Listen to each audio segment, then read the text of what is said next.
What do I do every day, Mum? What do I do? Get up, catch the bus, go to work, come back home, eat chips and go to bed. Is that it? It's what the rest of us do. But I can't. Why? Because you're better than us? No, I didn't mean that.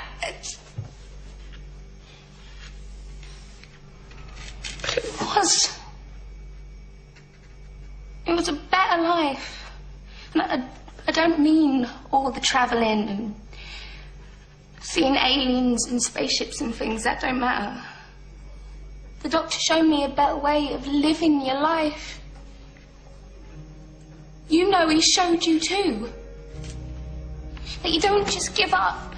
You don't just let things happen. You make a stand. You say no. You have the guts to do what's right when everyone else just runs away.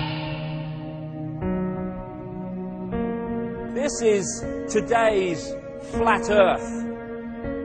The fact that we live in the cutting edge of human evolution. The cutting edge of how far humanity has come. Turning a planet of enormous beauty into a shithole ain't the cutting edge of human evolution.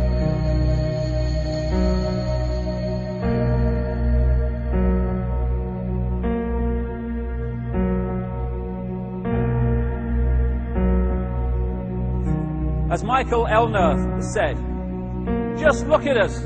Everything is backwards. Everything is upside down. Doctors destroy health, lawyers destroy justice, universities destroy knowledge, governments destroy freedom, the major media destroys information, and religions destroy spirituality.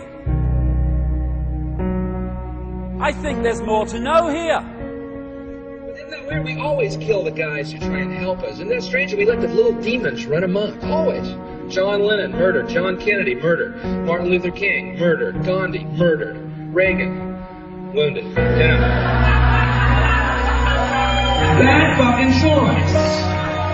You find that people that are in positions of apparent power, like prime ministers and presidents, are actually puppets of the real power, which doesn't put itself on public display. Why would it? I mean, does anyone really think that George W. Bush is running America?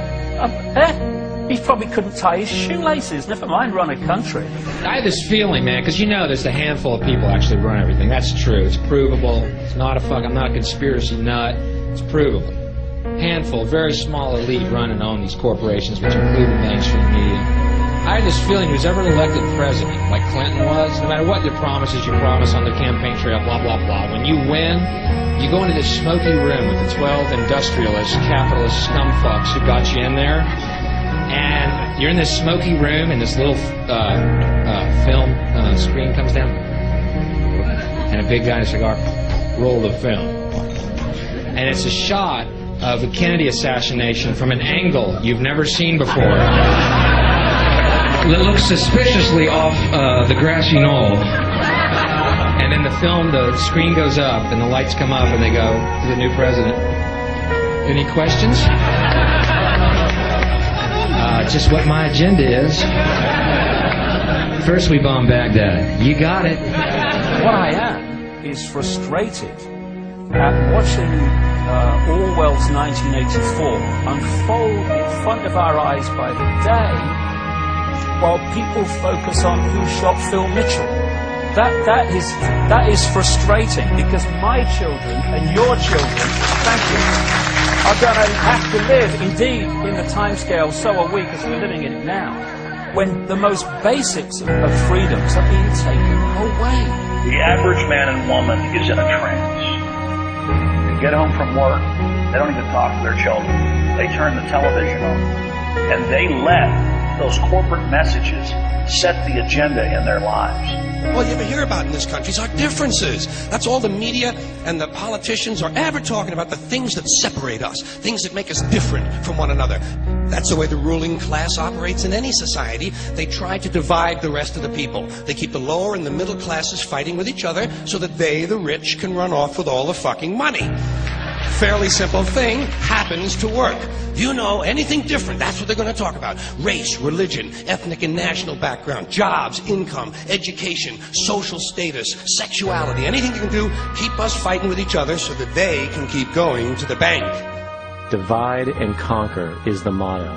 And as long as people continue to see themselves as separate from everything else, they lend themselves to being completely enslaved. We've all seen vast herds or flocks of sheep controlled by a sheepdog and an authority figure called a shepherd. You imagine if just a significant number, not even half, of those sheep said, we're not going to succumb to fear of the sheepdog, and we are going to go our own way. And those sheep start going in their own way, they start expressing their uniqueness, and they stop acquiescing with the authority figure and succumbing to fear. Where's the power of the shepherd now? Where's the power of the sheepdog now? They have no power except in acquiescence by the mass of the sheep to the perceived power that they have. We need to start seeing humanity in these terms very, very quickly.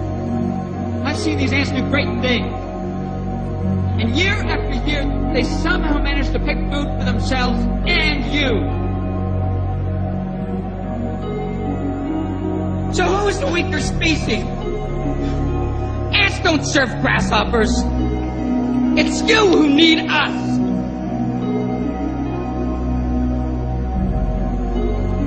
You know, when you go through all these different levels of how we are attacked mentally, emotionally and physically to suppress us and to hold us in the box, in the bubble, that tells us something about us.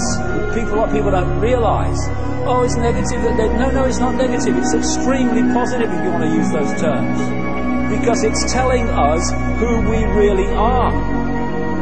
The level of suppression on multi-levels, in multi-ways, that they've had to go to and continue to go to hold us in servitude shows the potential of genius and magnificence that we really are. And that's our natural state. This is the difference between the power of our Creator and anything else, particularly evil. That you can go into a pitch black room full of evil, full of darkness, and light a little candle, and instantly that darkness flees. But you can't do the opposite. You can't go into a well-lit room full of truth and wisdom and righteousness and joy and health and harmony with the universal power. You can't take any amount of darkness and go into that well-lit room and have any effect whatsoever. That is the metaphor which I frequently think of when I think that I'm not empowered. It is the greatest lesson for me, and I think for everybody else, to know that we're on the winning side and that we're winning. Today, a young man on acid realized that all matter is merely energy condensed to a slow vibration, that we are all one consciousness experiencing itself subjectively. There is no such thing as death. Life is only a dream, and we are the imagination of ourselves. Here's Tom with the weather.